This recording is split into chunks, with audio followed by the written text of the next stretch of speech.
Hello friends, welcome back to our channel Famgo vlogs.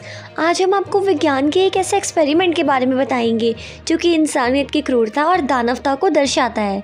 आपने internet पर Russian sleep experiment के बारे में बहुत सारे वीडियोस देखे होंगे और यही आप जान लेंगे इस वीडियो में कि वहाँ पर क्या क्या हुआ था।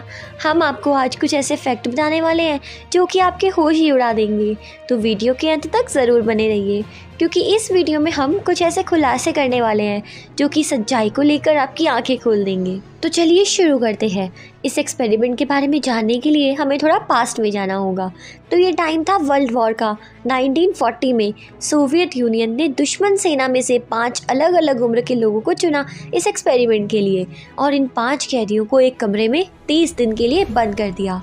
शर्त ये थी कि अगर वो सभी पूरे 30 दिनों तक बिना सोए इस एक्सपेरिमेंट को सफलता से पूरा करते हैं तो उन्हें सही सलामत छोड़ दिया जाएगा, वरना तो उनकी मौत तो निश्चित ही थी। इतना कहकर उन्हें एक कमरे में छोड़ा गया जहां खाना, पानी, टॉयलेट और थोड़ी बहुत किताबें थी पढ़ने के लिए, ताकि उनका टाइम आराम से पास हो। लेकिन उनके सोने या बैठने के लिए किसी भी तरह की कोई सुविधा नहीं थी। इस एक्सपेरिमेंट पर नज़र रखने के लिए वहां पर 2 मिरर भी लगाए गए थे क्योंकि उस समय सीसीटीवी कैमरास तो होते नहीं थे, इसलिए इस कमरे में से सीधा उनके ऊपर नज़र रखी जा सकती थी। अब उन 5 कैदियों को नींद ना आ जाए इसलिए उस कमरे में धीरे धीरे एक एक्सपेरिमेंटल जहरीली गैस छोड़ी जा रही थी ऑक्सीजन के साथ, जो कि पहले थोड़ी कम मात्रा में थी। ये एक केमिकल सॉल्यूमेंट था जैसे कि कोकीन होता है, जो कि उनको नींद ना आने के लिए काम आए। पहले 4 दिनों तक तो सब कुछ नॉर्मल था, लेकिन 5वें दिन उनमें से एक कैदी की बहुत ही बेचैनी अचानक से बढ़ने लगी और 9वें दिन तो उनमें से एक का मानसिक संतुलन ही खो गया, जिसके कारण वो 3 घंटों तक लगातार ज़ोर ज़ोर से चीखता रहा, जिस वजह से उसके गले के वोकल कॉर्ड्स फट गए। अब इस गैस का असर सारे कैदियों पर समान रूप से दिखाई दे रहा था, जिस वजह से वो सभी अजीब तरीके से बड़बड़ाने लगे थे। रिसर्चर्स उस कमरे में हर रोज़ ऑक्सीजन के साथ उस जहरीली गैस की मात्रा धीरे धीरे बढ़ाने लगे थे। अगले दिन एक कैदी ने दिए गए बुक्स के पन्नों को फाड़कर उस पूरे आईने के ऊपर चिपका दिया। उन कैदियों ने ऐसा इसलिए किया ताकि रिसर्चर्स रूम के अंदर ना देख सके और उसके बाद रूम में सन्नाटा फैल गया। हालांकि रिसर्चर्स को रूम में हो रहे ऑक्सीजन के उपयोग से ये तो पता चल रहा था कि वो सारे कैदी जिंदा है, लेकिन जब अंदर से कोई भी आवाज़ नहीं आने लगी तब रिसर्चर्स को ये डाउट होने लगा कि शायद सारे के सारे कैदी मरने की कगार पर आ चुके होंगे। उसी वक्त उन्होंने उस कमरे को खोलने का फैसला किया और कमरे में से जहरीली गैस को निकाल दिया। और जैसे ही रिसर्चर्स ने उन कैदियों को माइक के माध्यम से अंदर आने की सूचना की तो अंदर से रोंगटे खड़े कर देने वाली आवाज़ बाहर आई, जिसमें एक कैदी ने कहा कि हमें आज़ादी नहीं चाहिए, हमें यहीं रहना है। और ये थी बहुत ही चौंकाने वाली बात। उन्हें तो उस कैमरे में मान लो मज़ा ही आने लगा था। वो चाहते थे कि वो हमेशा इसी तरह जागते रहे। और उसी कमरे में से सारे कैदी रिसर्चर से भीख मांगने लगे कि उन्हें वहीं पर ही उनके हाल में छोड़ दिया जाए और उन्हें अपने वहीं पर ही छोड़ दिया जाए। सारे रिसर्चर्स तो मानो सोच में पड़ गए कि आखिर इन कैदियों के साथ क्या हो रहा है, लेकिन फिर भी उनकी बात को अनसुना करते हुए जैसे ही रिसर्चर्स उस कमरे में दाखिल हुए, उन्होंने पाया कि सारा खाना जैसा का तैसा पड़ा हुआ है और पूरी ज़मीन खून से रंगी हुई है। उसी ज़मीन पर कैदियों के अलग अलग अंग भी कटे हुए पड़े हैं ताकि वो उन्हें बाद में खा सके। कुछ कैदी तो खुद ही के मांस को ही नोच नोच कर खा रहे हैं और ये था दिल दहलाने वाला नज़ारा। एक कैदी तो अपने पेट का इतना सारा मांस खा चुका था कि अब तो उसकी हड्डियां तक नजर आने लगी थी। उसके बाद अब जब उन्हें इलाज के लिए ले जाया जा रहा था तो वो बार बार डॉक्टर से भीख मांग रहे थे कि प्लीज़ हमें वहीं पर ही वापस छोड़ दो, हमें इलाज नहीं करवाना है। लेकिन फिर भी जैसे तैसे उन्हें हॉस्पिटल ले जाया गया।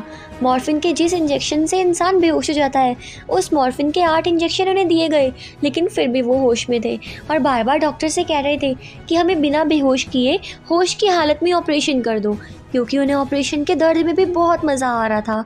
अब यहाँ पर डॉक्टर ऑपरेशन कर रहे थे और वो कैदी मुस्कुरा रहे थे, उन्हें तो जैसे बहुत आनंद मिल रहा था। अब इस ऑपरेशन के दौरान 5 में से 3 कैदियों की मौत हो गई।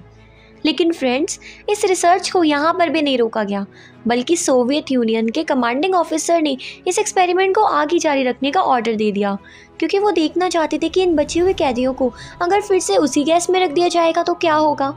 अब ये एक्सपेरिमेंट हैवानियत का रूप लेने लगा था और इसलिए रिसर्चर्स इसे यहीं रोकना चाहते थे, लेकिन कमांडिंग ऑफिसर्स के ऑर्डर की वजह से उन्हें ये एक्सपेरिमेंट ना चाहते हुए भी जारी रखना पड़ा।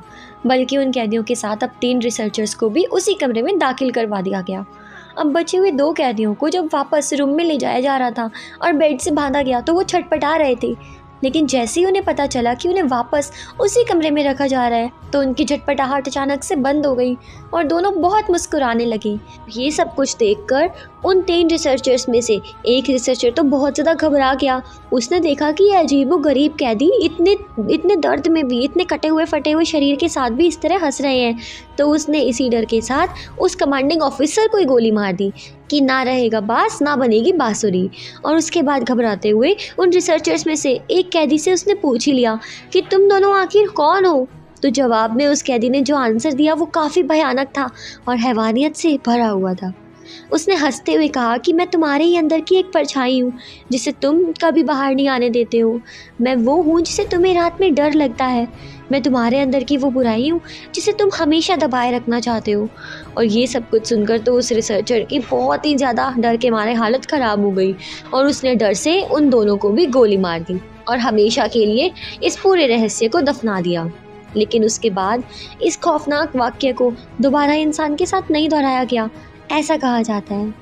लेकिन उसके बाद 2009 में पास्ता विकी नाम की एक वेबसाइट पर किसी अनजान अकाउंट के ज़रिए इस एक्सपेरिमेंट को दुनिया के सामने लाया गया और दावा किया गया कि ये एक ऐसा रहस्य है जो दुनिया से जानबूझकर छिपाया गया था।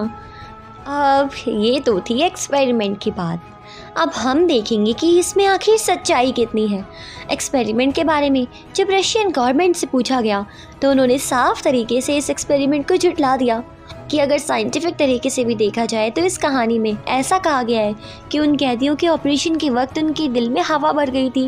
लेकिन ऐसा कैसे हो सकता है? किसी भी इंसान के दिल में हवा भरने के बाद hand to hand heart attack से उसकी मौत हो जाती है। तो सवाल ये है कि उनके दिल में हवा होने के बावजूद वो दोनों कैदी आखिर इतने दिनों तक जिंदा कैसे रहे? और यहीं पर ये एक्सपेरिमेंट झूठा साबित हो जाता है। इसके अलावा आज तक कोई भी ऐसा इंसुलेटेड ड्रग मिला ही नहीं है जो कि किसी भी पर्सनैलिटी को ऑल्टर कर दे या फिर किसी भी इंसान को उतरते में भी मज़ा आने लगे। आजकल फुल 5G इंटरनेट की दुनिया में कुछ भी वायरल हो जाता है और हम उसे बिना जांच पड़ताल किए सच मान लेते हैं। और ये एक्सपेरिमेंट भी ऐसी किसी लेखक के दिमाग की बहुत ही बढ़िया उपज या बहुत बढ़िया कहानी है जो कि आज तक सच बनकर दुनिया को अपने झांसे में फंसाए हुए हैं, क्योंकि आज तक इस एक्सपेरिमेंट का कोई भी पुख्ता सबूत इतिहास में मिला ही नहीं है और ना ही इतिहास में किसी ने भी इस एक्सपेरिमेंट की जिम्मेदारी ली है और ना ही उस कमरे या एक्सपेरिमेंट की जगह के बारे में कुछ भी पता चला है। तो इसका मतलब है कि हमें इंटरनेट चलाने के लिए ओनली सुपर फास्ट नेटवर्क की ज़रूरत नहीं है बल्कि क्रिटिकल थिंकिंग की भी ज़रूरत है। तो ये थी द रशियन स्लिप एक्सपेरिमेंट की सच्चाई, या फिर आप कह सकते हैं एक झूठी कहानी, आप जैसा कहना चाहो, क्योंकि बहुत सारे लोग तो इसे सच मान चुके हैं।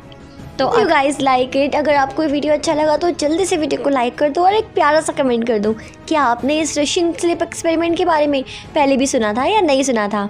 और इसी तरह की मोर वीडियोज़ के लिए जल्दी से